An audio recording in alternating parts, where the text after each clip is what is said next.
Hello friends, গতকাল আমরা তারকেশ্বর গিয়েছিলাম, তাই তোমাদের সাথে একটু ফটোগুলো শেয়ার করলাম। সকলেই জানো এখন শ্রাবণ মাস, মানে বাবা তারকনাথের মেলা হয় ওখানে। তারকেশ্বর মানে এখন বিশাল ব্যাপার।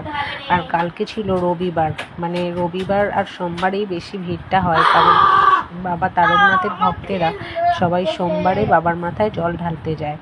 তো তোমাদের সাথে কিছু ফটো ভিডিও শেয়ার করলাম। তোমরা একটু কমেন্ট করে জানিও কারা কারা কারা কারা তারকেশ্বর গেছো বা গিয়েছো আগে বা যাওয়ার ইচ্ছা আছে। আর আমরা এখন মেয়েকে নাচ শেখাতে যেহেতু গিয়েছিলাম, তাই লোকনাথ থেকে তারকেশ্বরের দিকে ওই রাস্তাটায় যাচ্ছি। সেই ফটোগুলো তোমাদের সাথে একটু শেয়ার করছি।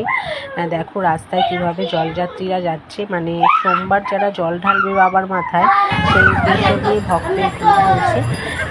এরা সবাই ওই মন্দিরের উদ্দেশ্যেই রওনা দিচ্ছে। আমরা বাইকে যাচ্ছিলাম, যেতে যেতে তোমাদের সাথে একটু ফটোগুলো তুলেছি, তাই একটু শেয়ার করলাম। এই হচ্ছে বাবা তারকনাথের এই গেটটা, এখান দিয়ে ওখানে প্রবেশ করতে হয়।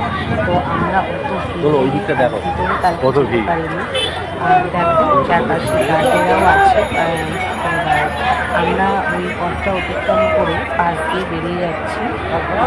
পাশে কত দোকান আছে, কত এখানে প্রসাদ, টাকা